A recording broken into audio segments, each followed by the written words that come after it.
जय श्री कृष्ण, राधे राधे। धर्मानुरागी भाइयों, हर व्यक्ति जीवन में सफल होना चाहता है और सफलता की सीढ़ियां चढ़ने के लिए जो अति आवश्यक है वो है हमारे संकल्प की शक्ति। क्योंकि संकल्प की शक्ति ही एक ऐसी शक्ति है जिससे हम अपने जीवन में बहुत बड़ा परिवर्तन कर सकते हैं। और हर व्यक्ति के अंदर कम या ज्यादा ये 3 शक्तियां तो होती हैं। एक इच्छा शक्ति, दूसरी एकाग्रता की शक्ति और तीसरी संकल्प की शक्ति। ये 3 शक्ति, लेकिन आवश्यकता होती है इनको जागृत करने की। अगर हमारी ये शक्तियां जागृत हो गई तो हम अपने लक्ष्य को प्राप्त कर लेंगे। कहते हैं कि जैसा होगा संकल्प वैसी ही सिद्धि होती है। अतः जो हमारे संकल्प हों श्रेष्ठ और पवित्र हों। हमारी संकल्प शक्ति को कल्प वृक्ष कहा गया है। अगर हमारे अंदर संकल्प की शक्ति जागृत हो गई तो हमारे लिए कल्प वृक्ष है। फिर हमें जो प्राप्त करना चाहें वो प्राप्त कर सकते हैं। कहते हैं हम जैसा संकल्प करेंगे वैसे ही सृष्टि का सृजन हो जाएगा। इसलिए हमेशा जो भी संकल्प करें कल्याणकारी संकल्प करें और उसके लिए क्या बोलें, एक मंत्र बोलें, तन्मे मनः शिव संकल्पमस्तु। जो भी हमारे संकल्प हो कल्याणमय हो।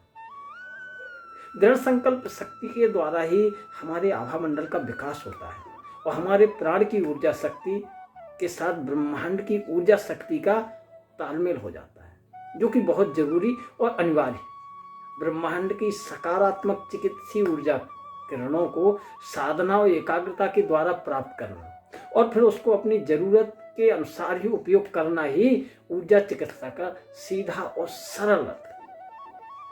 श्रीमद् भगवत गीता में हमें कर्मों की गुह गति का ज्ञान दिया है।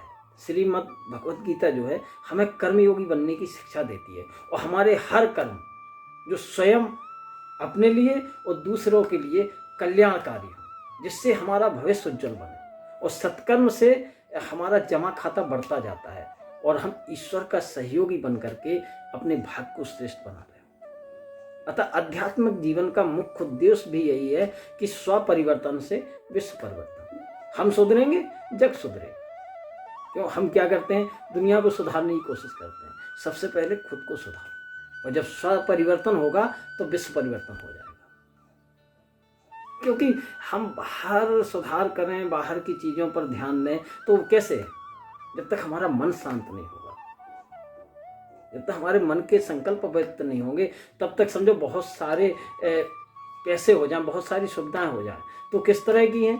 अगर हमारा मन शांत नहीं है तो जैसे समुद्र में नहाते रहो, समुद्र में बने रहो, लेकिन क्या होगा, वो पानी को पी नहीं सकते हैं, हम सुखी नहीं होंगे, प्यास नहीं बुझेगी हमारी। क्योंकि आप खुद ही अपने विचारों के जिम्मेदार हैं। केवल अपने विचारों को आप स्वयं बदल सकते हैं।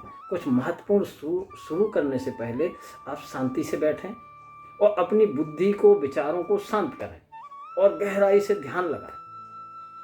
तब आप अपनी आत्मा की महान रचनात्मक शक्ति जो है उससे परिचित होंगे और उसके द्वारा निर्देशित किए जाएंगे। तो आत्मा जो बुदबुदाती है, भगवान की खुशी के साथ काम करना, एक स्वर्ग को जहां आप ले जाना चाहें वहां ले जा सकते हैं। किसे, अपनी संकल्प शक्ति के द्वारा।